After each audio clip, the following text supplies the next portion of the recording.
los versos de Quevedo. Era una fundación a un libris legal.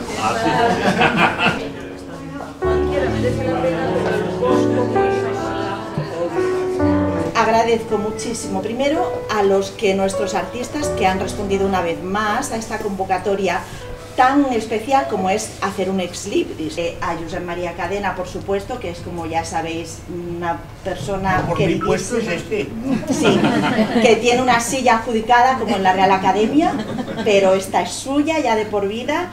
A Teresa Costa Gramunt, que és una escriptora, crítica d'art, també li agrada fer els llibres, entén molt de la matèria. És a dir, els treballs que jo he vist aquest any, la veritat és que tenen un nivell molt alt. El modernisme continua inspirant. Tot i que les artistes i l'artista heu fet cadascú segons la vostra pròpia idiosincràsia, aquest moviment del modernisme encara el tenim incorporat en el nostre imaginari una estètica, com és la modernista, que va veure molt de les fonts del que en aquella època se'n deia l'orientalisme o el japonisme. Nosaltres ara volem ser molt moderns, però potser ells encara ho eren més perquè van trencar més coses que nosaltres.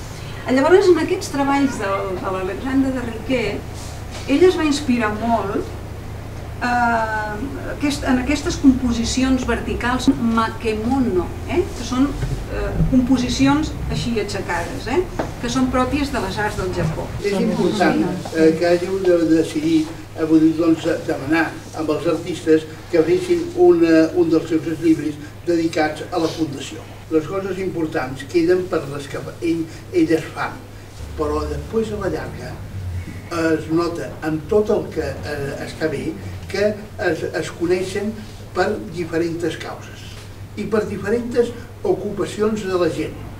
I, per exemple, el món dels llibres és un món internacional. Moltes vegades diem, home, és que això no sortirà d'aquí. La nostra fundació podria estar a Gavà, ja nosaltres voldríem que arribés també a altres poblacions, que arribés a Barcelona, que vull dir que la gent en parlés, no? Doncs és més fàcil que parlin de la vostra fundació, perquè teniu els llibres i en els llocs més impensats del món, que perquè sou una fundació. Perquè aquests llibres vol dir que és del llibre, aporta el llibre i en el fons és un títol de propietat.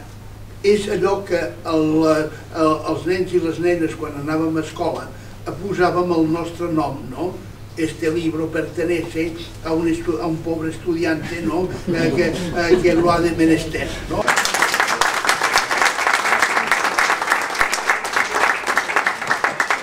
De la Maite López, que trabajo esta bicicleta medio hacer en la mía, que es de Bernabé.